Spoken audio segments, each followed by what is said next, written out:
Hi, I'm Gary Striegler. If you've watched any of my YouTube videos at all, you know I absolutely love routers. Well, recently I was asked to test a kind of unique application for router bits, one I had never used before, and we're just going to share the name of the company and information at the end of this video because, frankly, I'm pretty sure I'd cobble it up. All right, so this, I'm guessing everyone's pretty familiar with this. This is a Domino. I'm going to tell you, these are absolutely amazing. I could find no fault with these, but a company sent me a set of router bits. This is one of them. This has, you probably can't see it, but some serrated kind of edges there. Basically, the concept is you can make your own dominoes. Now, first of all, I'm going to say, just because you can do something doesn't necessarily make it a good idea. But I wanted to tell you that once I started doing it, it really didn't take a whole lot of effort. Honestly, I'm probably going to continue to buy my dominoes unless I get caught short. And I don't want to, for me, I'd have to drive about an hour to get some more dominoes, the closest place, or even, to mail it. Anyhow, sometimes I exhibit a kind of a bad lack of planning. So I've got that bit set up in this router. Now, there's a couple things that are important about this setup. We'll get these cleared out of the way. So, again, they have all different sizes. Of course, it's all metric. What you want to do is be making the pieces in long lengths and then just cut them to whatever size you need, custom for your application. The most critical thing is this router fence is set up that I'm taking a little bit of material off of this edge, and this back fence then has to be a little bit further forward, kind of like a joiner where once you take a pass against there, and I probably don't have it set up perfect, so I'm going to go a little bit of snipe, but guess what? When I'm making over 2 foot of domino material, it doesn't matter. Or maybe I should say domino-like material. Hopefully this doesn't get me in trouble.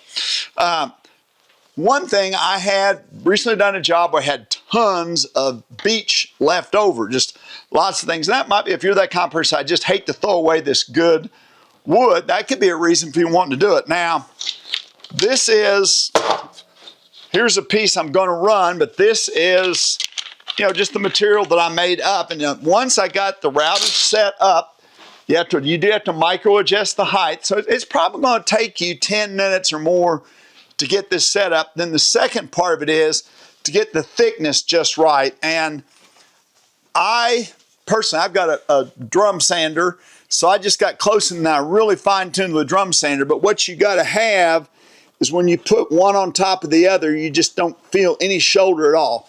But you can do that with a benchtop planer too. And again, once you milled up a whole bunch of this material, if you mess up one piece, it doesn't matter. It's just a little bit of trial and error. So anyway, here's how it works. So I've got the router set up. And by the way, I have a couple of little feather boards on here. This one just kind of keeps it down. It's not putting much pressure on it at all. It's just going to keep it down. Again, I don't have to run this perfectly because I'm going to probably be cutting it into less than 2-inch pieces.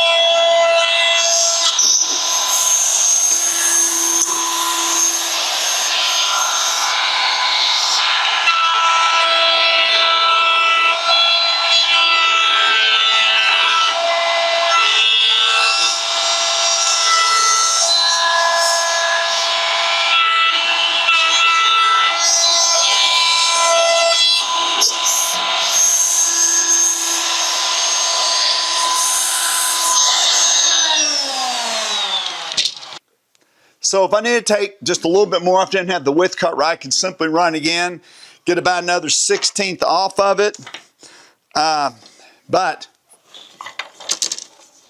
So here's a board that I've made. This is the tight domino cut. And honestly, I don't use a tight cut a lot, but just get this right here. So, I've got it fine-tuned to where that goes in pretty well. Now, one thing that is a little bit unusual, this is a custom width that I made. This is the sloppier set on the dominoes. So if I, for some reason, I wanted to make a custom width, I could also do that.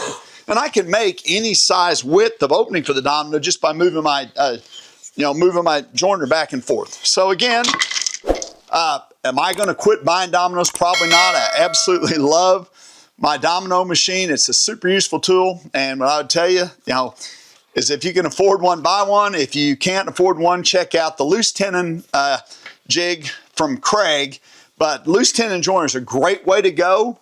And this machine will absolutely make you those, I should have used the word loose tenon all the way through this. But again, I'm probably not going to stop buying dominoes, but this is an option if you get yourself in the bind. If you need something out of a specific species of wood, or you just simply don't want to throw away good wood.